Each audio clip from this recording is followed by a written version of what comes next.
Veamos juntos esta noche el primer capítulo de Romanos. Romanos capítulo 1. Examinando de nuevo los versículos 19 al 23. Percibo una cantidad tremenda de interés en el pasaje. Hay una gran cantidad de interés en mi propio corazón al descubrir toda la profundidad de verdad que Dios tiene en este texto que es significativo en particular. Y puedo darme cuenta también por su respuesta que usted está igual de emocionado por lo que usted está aprendiendo.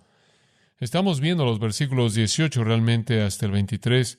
Pablo presenta el Evangelio del Señor Jesucristo con una afirmación directa de la ira de Dios. Ahí es en donde las buenas noticias tienen que comenzar primero con las malas noticias. Recordémonos estos versículos al seguir conforme leo, comenzando en el versículo 18. Porque la ira de Dios se revela desde el cielo contra toda impiedad e injusticia de los hombres que detienen con injusticia la verdad, porque lo que de Dios se conoce les es manifiesto, pues Dios se lo manifestó. Porque las cosas invisibles de Él, su eterno poder y deidad, se hacen claramente visibles desde la creación del mundo, siendo entendidas por medio de las cosas hechas, de modo que no tienen excusa.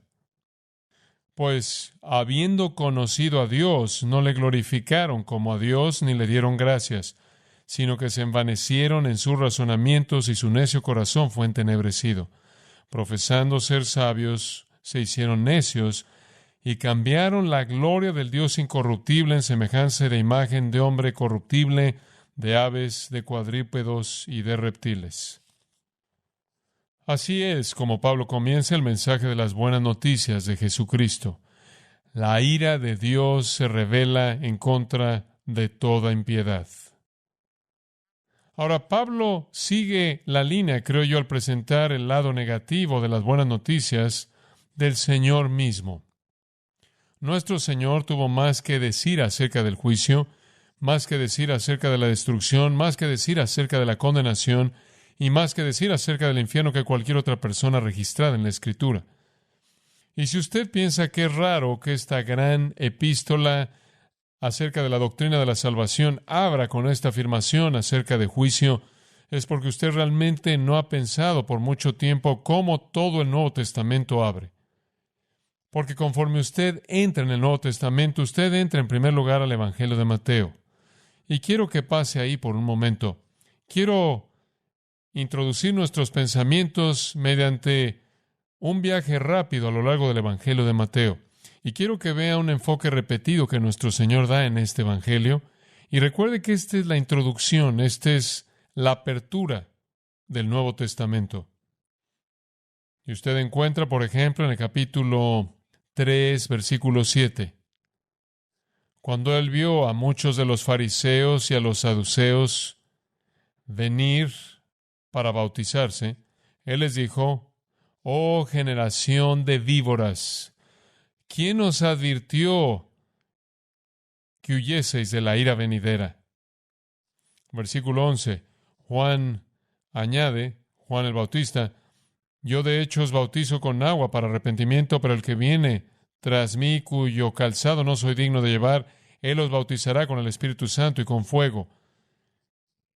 Su aventador está en su mano, y limpiará su era, y recogerá su trigo en el granero, y quemará la paja en fuego que nunca se apagará». Capítulo 5, versículo 22. «Pero yo os digo que cualquiera que se enoje», y el Señor está hablando ahora, «contra su hermano será culpable de juicio. Y cualquiera que diga necio a su hermano será culpable ante el concilio. Y cualquiera que le diga fatuo quedará expuesto al infierno de fuego». Versículo 29.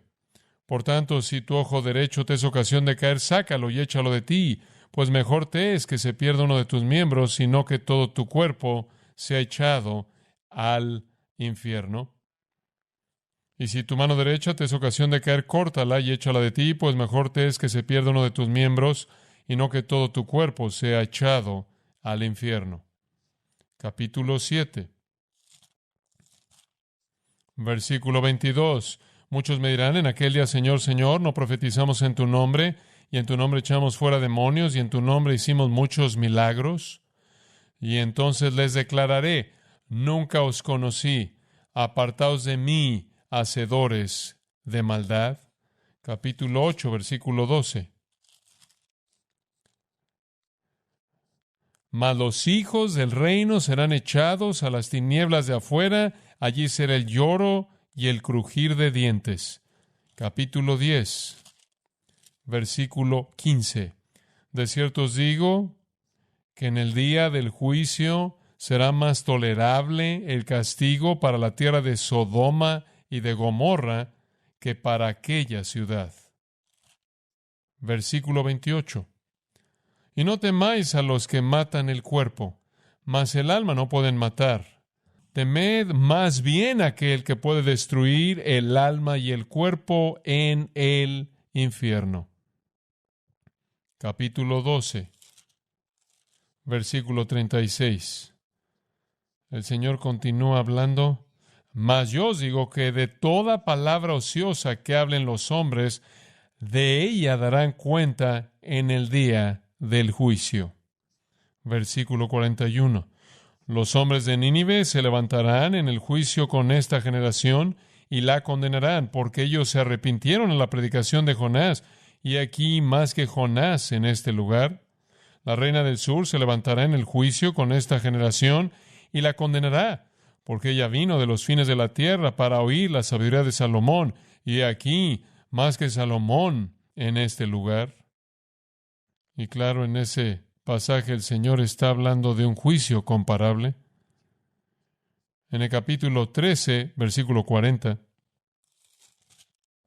De manera que como se arranca la cizaña y se quema en el fuego, así será en el fin de este siglo. Enviará el Hijo del Hombre a sus ángeles y recogerán de su reino a todos los que sirven de tropiezo y a los que hacen iniquidad, y los echarán en el horno de fuego. Allí será el lloro y el crujir de dientes. Versículo 49. Así será al final del siglo. Saldrán los ángeles y apartarán a los malos de entre los justos y los echarán en el horno de fuego. Allí será el lloro y el crujir de dientes. Capítulo 16. Versículo 26. Porque ¿qué aprovechará al hombre si ganare todo el mundo y perdiere su alma? ¿O qué recompensa dará el hombre por su alma? Capítulo 18. Versículo 34. Entonces su señor enojado le entregó a los verdugos. De hecho, la palabra griega para verdugos es torturadores, hasta que pagase todo lo que le debía. Un retrato de juicio. Capítulo 22. Y usted tiene en el capítulo 22, en la parábola de la fiesta de las bodas, versículo 7, al oírlo el rey se enojó y enviando sus ejércitos destruyó a aquellos homicidas y quemó su ciudad. En el versículo 13, entonces el rey dijo a los que servían, atadle de pies y manos y echadle en las tinieblas de afuera, allí será el lloro y el crujir de dientes. Y Dios es visto como el rey en juicio. Capítulo 23, versículo 33. Nuestro Señor dice, serpientes, generación de víboras, ¿cómo escaparéis de la condenación del infierno? Por tanto, he aquí yo os envío profetas y sabios y escribas, y de ellos a unos mataréis y crucificaréis, y a otros azotaréis en vuestras sinagogas y perseguiréis de ciudad en ciudad, para que venga sobre vosotros toda la sangre justa que se ha derramado sobre la tierra, desde la sangre de Abel el justo hasta la sangre de Zacarías, hijo de Berequías, a quien matasteis entre el templo y el altar. De cierto os digo que todo esto vendrá sobre esta generación. Capítulo 24, versículo 50. Vendrá el Señor de aquel siervo de nuevo de manera parabólica, representando a Dios, en día que éste no espera y a la hora que no sabe, y lo castigará duramente y pondrá su parte con los hipócritas. Allí será el lloro y el crujir de dientes. Finalmente, capítulo 25, versículo 26. De nuevo en parábola, el Señor, respondiendo a su Señor, le dijo: siervo malo y negligente, ¿sabías que ciego donde no sembré y que recojo donde no esparcí? Por tanto, debías haber dado mi dinero a los banqueros, y al venir yo hubiera recibido lo que es mío con los intereses. Quitadle pues el talento y dadlo al que tiene 10 talentos, porque al que tiene le será dado, y tendrá más, y al que no tiene, aun lo que tiene le será quitado. Y al siervo inútil echadle en las tinieblas de afuera, allí será el lloro y el crujir de dientes.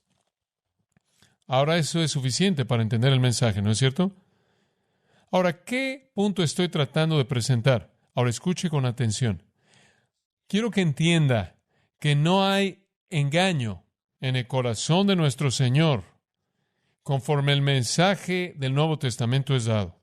Es claro desde el principio mismo que Dios es un Dios de juicio, que Dios es un Dios de ira, que Dios es un Dios que castiga el pecado. Y predominantemente ese mensaje es pronunciado por el Señor Jesucristo mismo. Y por cierto, así es precisamente como el Nuevo Testamento termina, así como comenzó. He aquí, yo vengo pronto, y mi galardón conmigo, para recompensar a cada uno según sea su obra. Yo soy el Alfa y el Omega, el principio y el fin, el primero y el último. Bienaventurados los que lavan sus ropas para tener derecho al árbol de la vida y para entrar por las puertas en la ciudad. Mas los perros estarán fuera, y los hechiceros, los fornicarios, los homicidas, los idólatras y todo aquel que ama y hace mentira. Yo testifico a todo aquel que oye las palabras de la profecía de este libro: si alguno añadiere estas cosas, Dios traerá sobre las plagas que están escritas en este libro. Y si alguno quitare de las palabras del libro de esta profecía, Dios quitará su parte del libro de la vida y de la santa ciudad y de las cosas que están escritas en este libro. Escuche, el Nuevo Testamento comienza con advertencias de juicio, y esa es precisamente la manera en la que termina.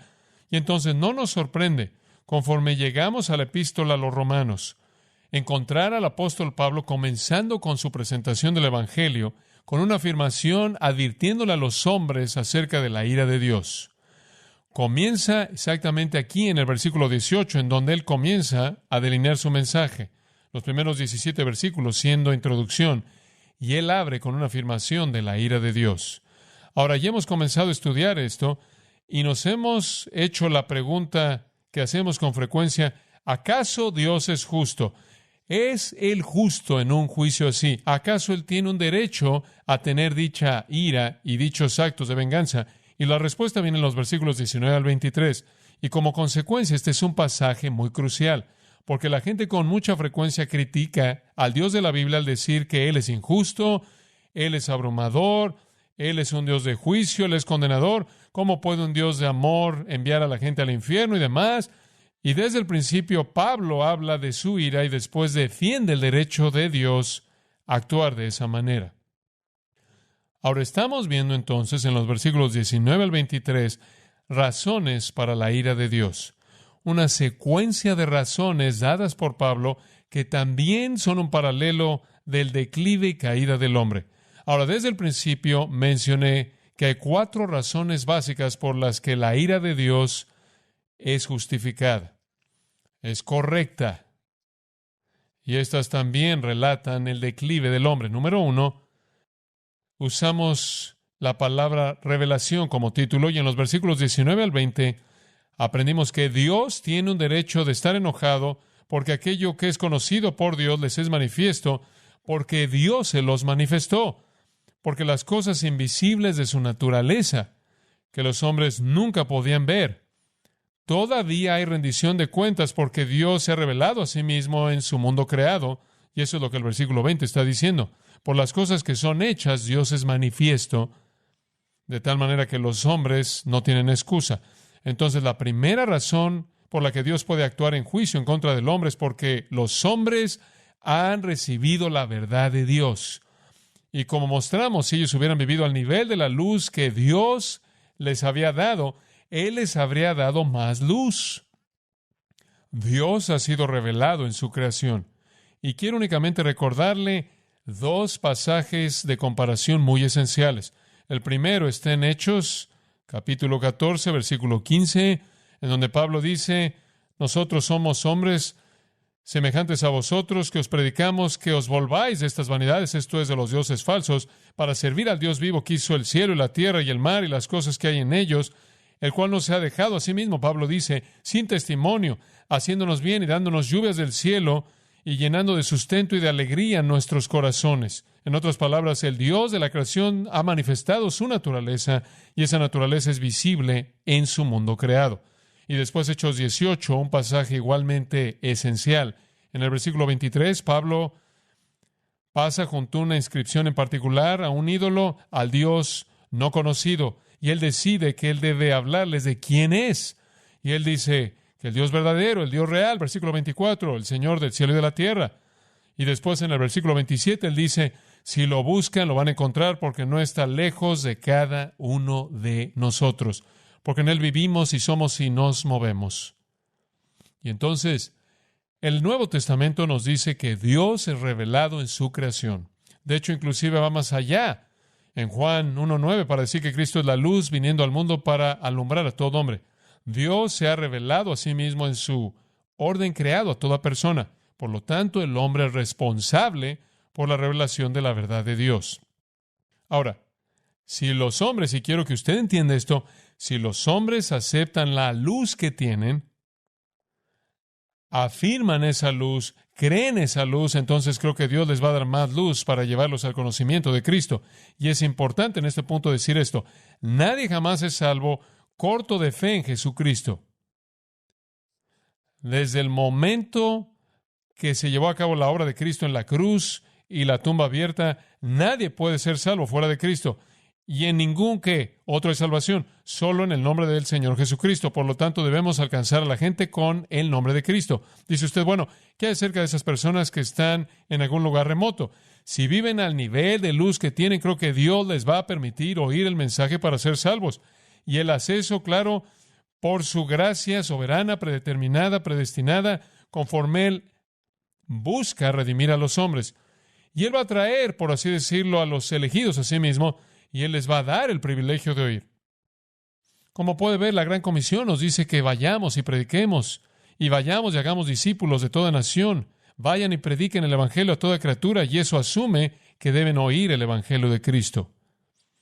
Los hombres son juzgados y enviados al infierno no porque no vivieron al nivel de luz que tuvieron, sino porque rechazaron a Cristo.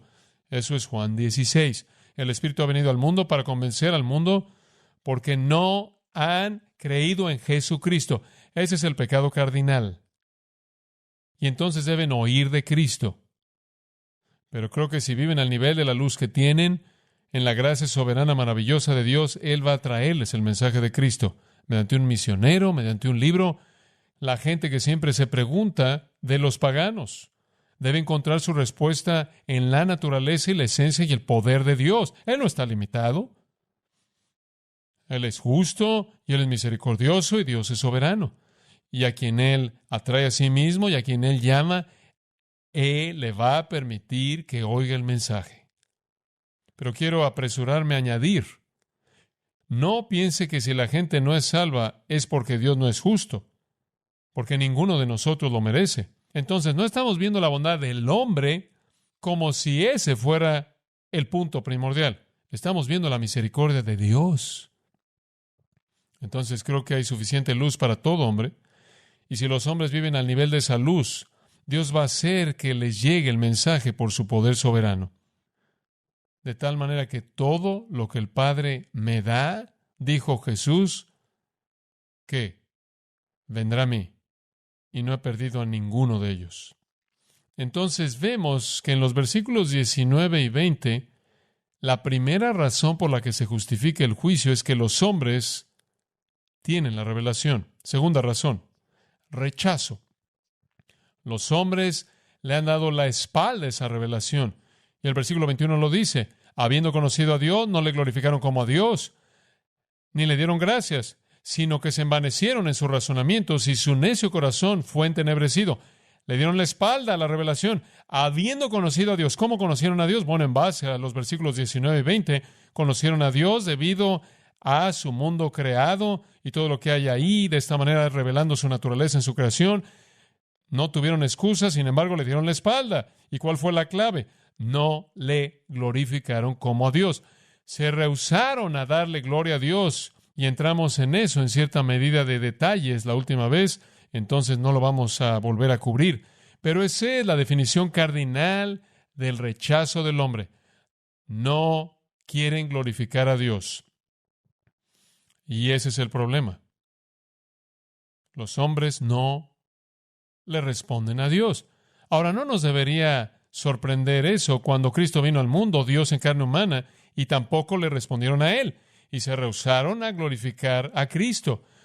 Porque así es con el hombre caído. Él se rehúsa a glorificar a Dios.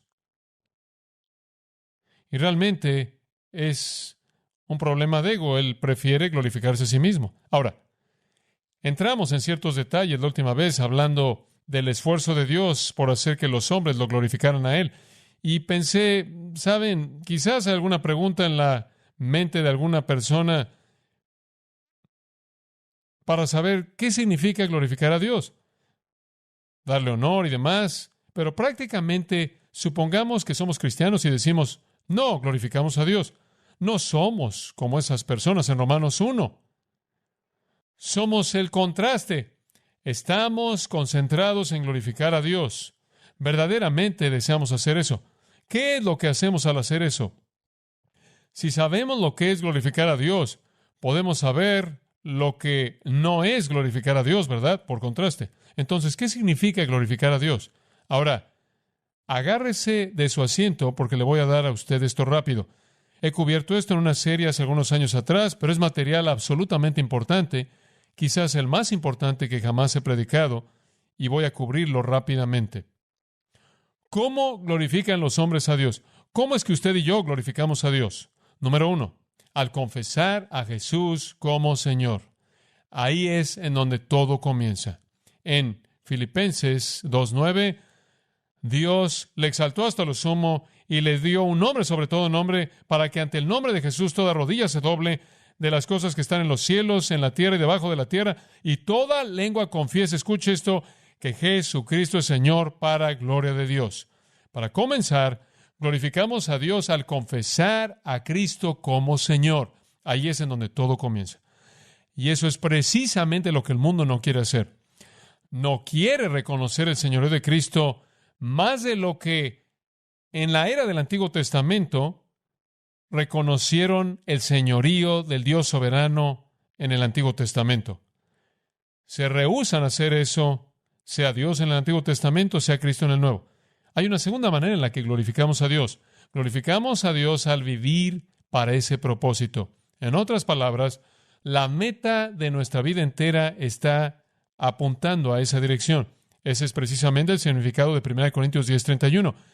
Si pues coméis o bebéis, y Él escoge dos de los aspectos más mundanos, rutinarios, elementales de la vida: comer y beber, los cuales son muy neutrales, en cierta manera cosas no religiosas. Pero Él dice, inclusive eso, o cualquier otra cosa, haced todo, ¿para qué? Para la gloria de Dios. Ahora, eso simplemente significa que en todas las actividades de la vida hacemos lo que hacemos para honrar a Dios. ¿Así vive la gente en nuestro mundo? ¿Es ese su enfoque o no? Oh, no les preocupa hacer eso en absoluto. Ni siquiera están interesados en lo que glorifica a Dios. Pero ese debe ser el enfoque de nuestra vida. En otras palabras, apuntamos a eso a costa de lo que sea. De hecho, el Señor inclusive le dijo a Pedro, vas a morir. Y el escritor Juan dice, esto habló él, hablando por qué muerte él glorificaría a Dios, Juan 21. Entonces, glorificar a Dios para Pedro era morir, estar dispuesto a pagar el precio supremo de su propia vida para darle a Dios la gloria. ¿Cómo glorificamos a Dios? En primer lugar, confesando a Jesús como Señor. En segundo lugar, apuntando nuestra vida a esa meta, sin importar lo que nos cueste. En tercer lugar, glorificamos a Dios al confesar nuestro pecado. En Josué 7:19, Josué se acercó a Acán, quien había robado cosas de Jericó, y se le había dicho que no hiciera eso. Dios había dicho que estaba prohibido, pero él había robado algunas cosas. Y Josué le dice, escucha esto, dad gloria a Dios de Israel y confiesa tu pecado. La confesión de pecado glorifica a Dios. Dice usted, ¿cómo es posible? Ahora escuche con atención. Porque cuando usted peca, Dios reaccionará de una manera santa. Y cuando usted peca, hay disciplina. Pero si usted admite el pecado, usted afirma el hecho de que usted merece la disciplina, entonces cuando Dios lo disciplina a usted, usted no lo va a acusar de ser injusto. Como puede ver, cuando usted niega su pecado, entonces usted también negará que Dios tiene un derecho de disciplinarlo a usted. Y entonces usted va a culpar su esencia al decir que Él es injusto. Y entonces Josué le dijo a Acán, tú confiesa tu pecado porque estás a punto de morir y cuando tú mueras y toda persona que está implicada contigo, queremos que se sepa que tú estás muriendo de manera justa porque has, de manera violenta y deliberada, pecado contra Dios. Entonces glorificamos a Dios al admitir nuestro pecado y eso es algo que el mundo no quiere hacer. Primera de Juan 1 dice que es característico de los hombres decir, no tenemos pecado y hacen de Dios un ¿qué? Un mentiroso. Y el mundo no quiere confesar a Jesús como Señor. No van a apuntar su vida a la gloria de Dios. No quiere confesar su pecado y eso es expresado en la afirmación, no le glorificaron como a Dios. No están interesados en la vida en términos de Dios. En cuarto lugar, glorificamos a Dios al confiar en Él. En Romanos, capítulo 4, versículo 20, dice, hablando de Abraham, no vaciló ante la promesa de Dios mediante la incredulidad. Cuando Dios dijo, vas a tener un bebé, y él tenía 100 años y Sara 90, habría sido fácil dudar. Pero él no vaciló ante la promesa de Dios mediante la incredulidad, sino que fue fuerte en la fe, lo cual dio gloria a Dios. ¿Sabe usted lo que glorifica a Dios cuando usted cree en Él? Es correcto, cuando usted cree en Él. Cuando usted cree en su palabra. Cuando usted cree lo que Él dice. Los incrédulos no creen eso. No están interesados en lo que Dios dice. No creen en las Escrituras. No creen que Dios es digno de confianza. No van a colocar su vida bajo su cuidado. No van a confiar en Él para el destino. No lo quieren glorificar. Y sigue de ahí. Glorificamos a Dios al alabarlo. Esa es otra. Salmo 50, 23 dice, el que ofreciera alabanza me honrará. Glorificamos a Dios cuando lo alabamos. Los incrédulos no hacen eso. Otra, glorificamos a Dios cuando oramos. Juan 14, si pides algo en mi nombre, yo lo haré, para que el Padre sea glorificado en el Hijo. Juan 14, 13 y 14. La oración da a Dios una oportunidad de ser glorificado. Y los hombres no oran porque no buscan la gloria de Dios. En 1 Pedro 4, 10 y 11, dice, ministren su don para la gloria de Dios. Y de lo que está hablando son dones de servicio y dones de hablar. Sirva al cuerpo para la gloria de Dios, sirva a la iglesia de manera abnegada. Los hombres no están interesados en eso, no están interesados en servirse unos a otros, mucho menos a la iglesia. En 2 de Tesalonicenses 3:1, Pablo dice que cuando él proclama la palabra, le da gloria a Dios. Los incrédulos no hacen eso. En 1 Corintios capítulo 6, dice que no debemos unirnos a una prostituta o una ramera, que debemos cuidar de nuestro cuerpo con santidad, porque nuestro cuerpo es el templo del Espíritu Santo. ¿No sabéis que habéis sido comprados por precio? Glorificar a Dios en vuestro cuerpo y en vuestro espíritu, los cuales son de Dios. Y eso significa que glorificamos a Dios mediante pureza moral. Como puede ver, la Biblia es muy clara acerca de cómo glorificar a Dios. Usted glorifica a Dios al confesar a Cristo como Señor. Al apuntar su vida a ese propósito, usted glorifica a Dios al confesar su pecado, al confiar en Él, al alabarlo, al orar a Él, al ministrar a su pueblo, al proclamar su palabra, al ser moralmente puro. Y también en 2 Corintios 4:15, Pablo nos dice que glorificamos a Dios al ganar a gente a Jesucristo. El mundo no está interesado en eso, ni siquiera saben cómo hacerlo. Y encontramos en Juan 15:8 que glorificamos a Dios al dar mucho fruto, el fruto de justicia. Como puede ver, ese es el lado positivo. Eso es lo que significa glorificar a Dios. Pero los que rechazan en este mundo no están interesados en eso. No quieren creer en Jesucristo. No quieren confesarlo como Señor. No van a apuntar sus vidas a la gloria de Dios. No van a confesar la culpabilidad de su pecado. No van a confiar. No van a dar fruto espiritual, no van a alabar, no van a orar, no van a ministrar al pueblo de Dios, no les preocupan los perdidos y no tienen pureza moral en absoluto. Y entonces viven en una oposición violenta y directa a aquello que glorifica a Dios. no quieren hacer eso. Y esa es la característica de toda la raza humana, fuera de la regeneración. Por cuanto todos pecaron y están destituidos ¿de qué? De la gloria de Dios. Simplemente no hacen eso.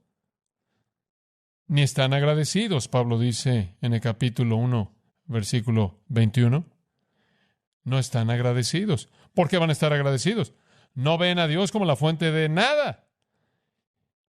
Y una ausencia de gratitud es una profanación terrible y blasfemia contra el nombre de Dios, quien nos da todas las cosas buenas. Pero los hombres no están agradecidos.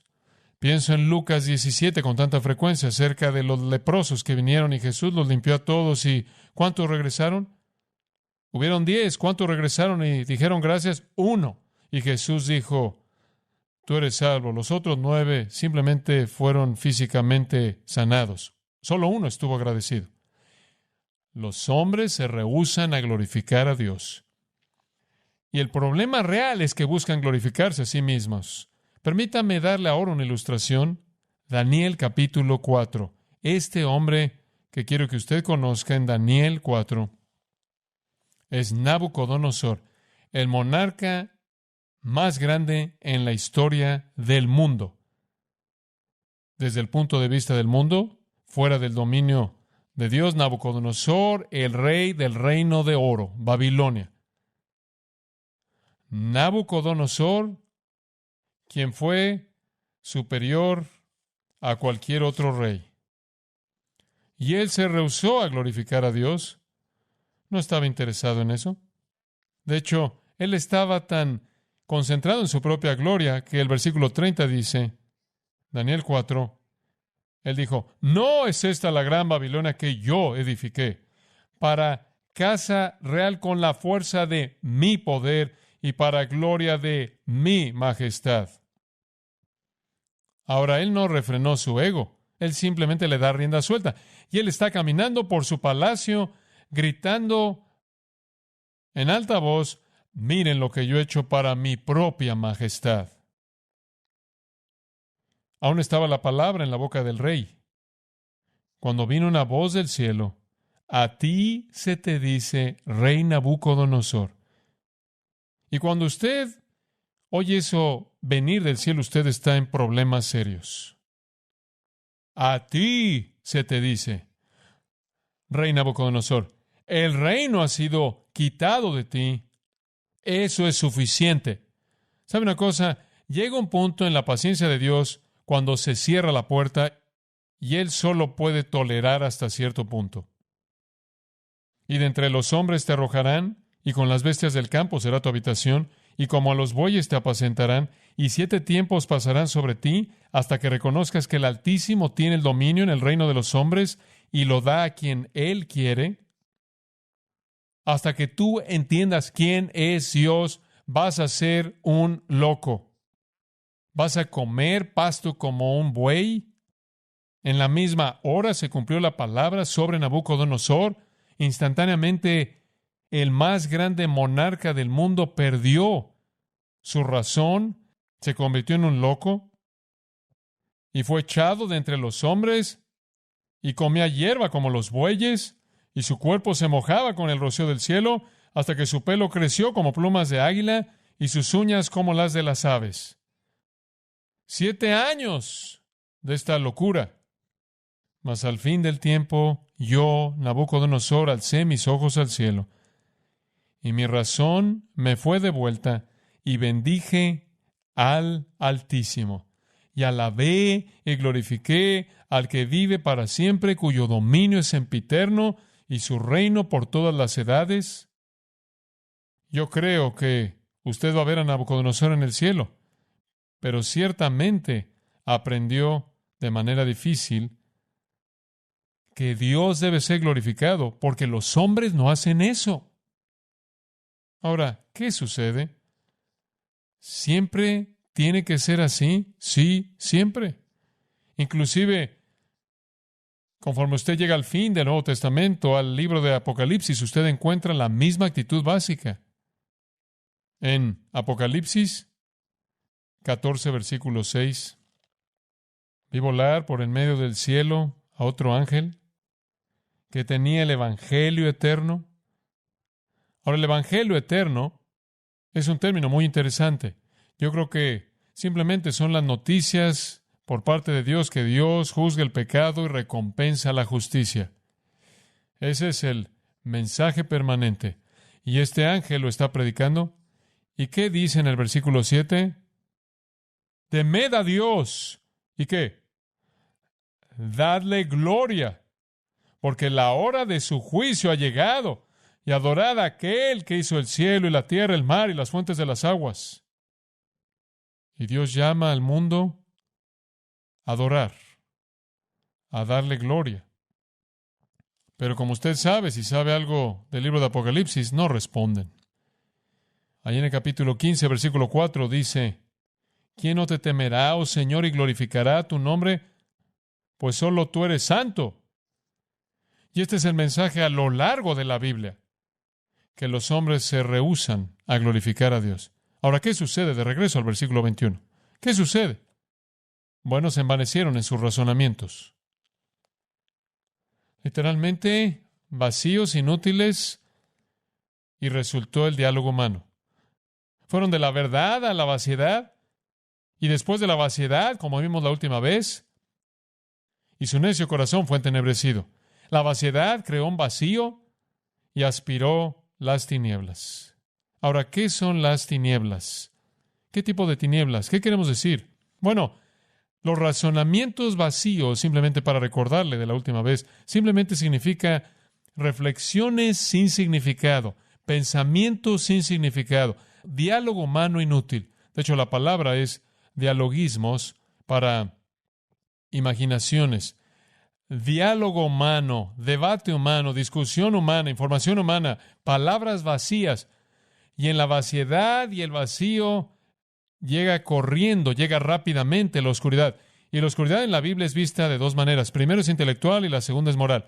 Y no tengo el tiempo en esta noche, pero si podríamos rastrear eso.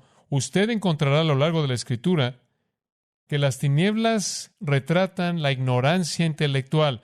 Y usted también descubrirá que retrata la perversidad moral. Y la encuentra por todo el Antiguo Testamento y por todo el Nuevo Testamento también. Las tinieblas o la oscuridad se refieren a ignorancia intelectual, ausencia de verdad y la ausencia de justicia, perversión moral. Eso es precisamente lo que sucede.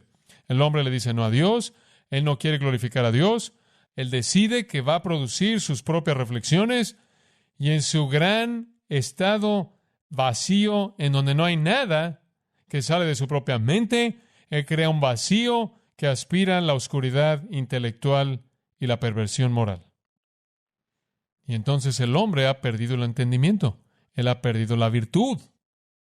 Bueno, esa es la razón por la que las filosofías de este mundo tienden hacia la inmoralidad. No tienen poder para refrenar, están básicamente entrelazadas con la inmoralidad. Las filosofías mundanas acomodan la inmoralidad porque ambas salen de la oscuridad del infierno mismo. Ahora, lo único que le va a dar a usted los razonamientos vanos del hombre es un legado de oscuridad. Oscuridad intelectualmente y oscuridad moralmente. Todas las filosofías del mundo van a dejarlo con nada más que eso. Acompáñeme rápidamente a Colosenses capítulo 2 y le voy a mostrar por qué. Colosenses capítulo 2, versículo 8. Ahora, esto viene directamente del Espíritu Santo a través de Pablo. Mirad, que nadie os engañe. La palabra para engañe es un verbo muy raro usado de secuestrar a alguien, saquear una casa o seducir y aprovecharse de una niña joven. No dejen que nadie los secuestre, los seduzca, los saquee por medio de filosofías. Ahora eso es bastante claro, ¿no es cierto? Sabiduría humana. Las teorías de Dios y el hombre, las teorías de la verdad producidas por los razonamientos vacíos de un corazón entenebrecido. Cuando alguien se me acerca y dice, bueno, voy a tomar filosofía en lo único en lo que pienso es en este pasaje, Colosenses 2:8. Usted está a punto de ser secuestrado, saqueado y violado, porque usted se ha entregado a los razonamientos inútiles de corazones entenebrecidos que no conocen la verdad y no conocen la moralidad. Son huecas sutilezas, y creo que esa frase describe la filosofía. Es una ilusión vacía. Se presenta como algo, no es nada, sino aquello que puede destruir el alma. Es según las tradiciones de los hombres. Esto es humana, es del nivel de pensamiento humano inepto y encarna los rudimentos del mundo. Y esa es una frase usada varias veces. Significa los elementos básicos de sabiduría humana, las opiniones infantiles azotadas por la pobreza de un mundo lleno de insensatos. La filosofía no le ayuda a usted a progresar. La filosofía no le da a usted algo profundo. La filosofía no le da a usted algo nuevo. Es un retroceso a las perversiones básicas de la mente humana, carente de Dios y perdida en la oscuridad del pecado. Entonces el hombre rechaza la revelación y él se queda con un legado de tinieblas. Y eso lo va a llevar al paso 3. Finalmente llegamos ahí. Paso 3. Racionalización. Póngase cómodo. Voy a terminar esto, creo. Racionalización. Esto es fascinante. Usted puede ver aquí la caída del hombre. La tercera razón por la que Dios tiene un derecho de juzgarlos es racionalización. Versículo 22. Profesando ser sabios, se hicieron necios. Aquí están, han dicho no a la revelación, han rechazado de manera absoluta la verdad, se quedaron con filosofía vacía, humana sin significado, sus corazones oscuros están llenos de engaño y anuncian que son sabios. Ahora, eso es racionalización. La futilidad que resulta en la pérdida de estar fuera de toque con la realidad. Ni siquiera saben ya lo que es la sabiduría. Han erosionado el estándar. El hombre no piensa de manera correcta acerca de nada. ¿Por qué va a pensar él de manera correcta acerca de cómo piensa él? Él no piensa de manera correcta acerca de nada más. Él se rehúsa a aceptar la verdad. Entonces, de hecho, él destruye el poder para discriminar. ¿Entiende usted eso ahora? ¿Sabe una cosa? Algunas veces cuando escucho a los filósofos y leo su basura y oigo a estas personas hablando de lo que ellos creen y lo que está bien y lo que está mal, es muy frustrante para mí. Y usted se dice a sí mismo, ¿cómo es que llegaron a pensar así? Y usted tiene que recordar que piensan de manera ilógica. Han abandonado cualquier derecho a pensar de manera apropiada. Entonces todo va a salir mal. No tienen poder para discriminar. No pueden percibir la verdad, no pueden percibir el error. ¿Sabe una cosa? Años atrás los cristianos decidieron que tenían que creer en la evolución, porque fueron intimidados por los filósofos que enseñaron la evolución. Y entonces inmediatamente buscaron lugares en el sistema cristiano en donde usted podía meter la evolución. Y todavía creemos en la creación y Dios lo comenzó y después la evolución se apoderó y terminaron con lo que es conocido como la evolución teísta o el creacionismo progresivo. Y fue un acomodo porque la gente fue intimidada por la racionalización de una multitud de necios que no conocieron la verdad de cualquier manera. ¿Qué hay acerca de la teología liberal? Más escuelas, iglesias han sido arruinadas por la teología de liberales porque la gente ha sido intimidada por su supuesto intelectualismo cuando no saben nada. Son necios. Viven en una locura definitiva creyendo que son sabios. Y después, en la actualidad, es la psicología. La gente cree que los psicólogos tienen todas las respuestas. No tienen las respuestas. No se ha intimidado por ellos. Los hombres creen que son inteligentes cuando son insensatos absolutos. Por cierto, a usted le podría interesar saber cuál es la palabra aquí. Se hicieron necios. Es morain, de la cual obtenemos torpe. Los hombres son torpes, pero creen que son sabios. ¿Qué engaño tan increíble? ¿Sabe usted lo que son? Son sabios, muy bien, pero su sabiduría está limitada a una esfera. Son sabios en su propio engaño. ¿Sabe usted lo que eso significa? Son sabios solo en su propia percepción autoestilizada, engañada. Eso es todo. Martin Lloyd-Jones es el gran santo de Dios, quien está ahora con el Señor, escribió esto. El desvío entero hacia el modernismo que ha manchado a la iglesia de Dios y casi destruyó su evangelio vivo podría ser rastreado a una hora cuando los hombres comenzaron a volverse de la revelación a la filosofía. Fin de la cita.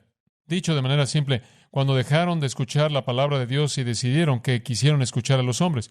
Y entonces ahora usted puede tomar una buena institución cristiana y usted comienza a sentirse intimidado por la comunidad académica, entonces usted comienza a meter a gente que está preparada y entrenada en las filosofías del mundo y rápidamente atacan todo lo que usted promovió e intimidan a la gente que no tienen las supuestas credenciales.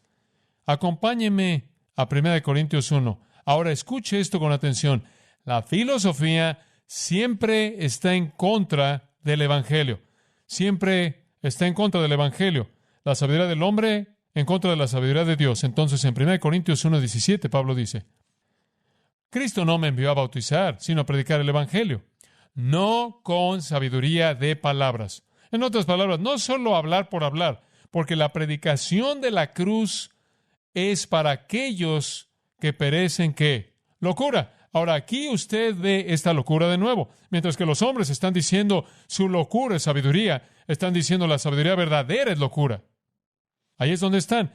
Ahí es en donde la humanidad existe, en esa esfera. Pero para nosotros, que somos salvos, la predicación de la cruz es ¿qué? El poder de Dios. Porque escrito está, destruiré la sabiduría de los sabios. La supuestamente llamada sabiduría, por cierto, esto es citado de Isaías, y destruiré el entendimiento de los prudentes. ¿Dónde está el sabio? ¿Dónde está el escriba? ¿Dónde está el disputador de este siglo? ¿Acaso Dios no ha hecho necia la sabiduría de este mundo? Es necia. No se intimide usted. ¿Qué es lo que la sabiduría humana jamás hizo para transformar vidas? ¿Acaso la filosofía de los hombres a lo largo de sus generaciones ha salvado al hombre del declive constante? No, no tiene poder. 1 Corintios 1, versículo 21 dice, porque ya que en la sabiduría de Dios el mundo por sabiduría no conoció a Dios, agradó a Dios por la locura de la predicación salvar a los que creen. Lo que la sabiduría del hombre no pudo hacer, la locura de Dios lo hizo.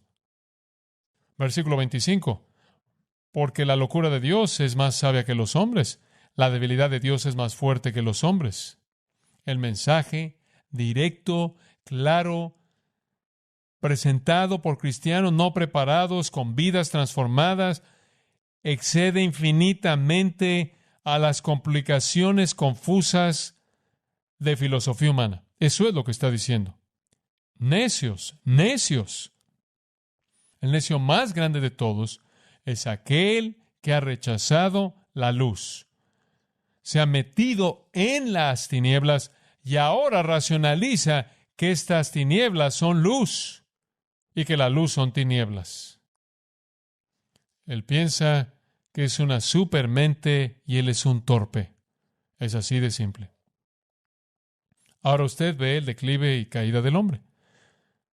Revelación, Dios le dio la verdad, rechazo. Él se rehusó a creer en la verdad. Racionalización. Él afirma entonces que el error que él ha inventado es la verdad y él tiene que hacer eso para convencerse a sí mismo de que él está en lo correcto. Pero es locura, porque es un engaño vacío. Ahora, paso 4 en el declive y caída del hombre es la religión. ¿Qué sucede? Versículo 23. Y únicamente voy a introducir esto. Hombre, el tiempo vuela. ¡Wow!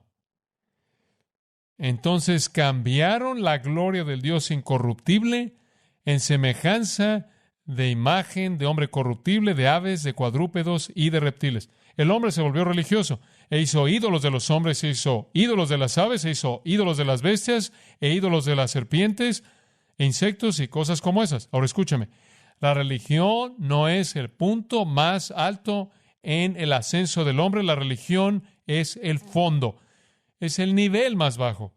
Primero, Dios es revelado y él conoce a Dios mediante el mundo creado, pero él rechaza eso.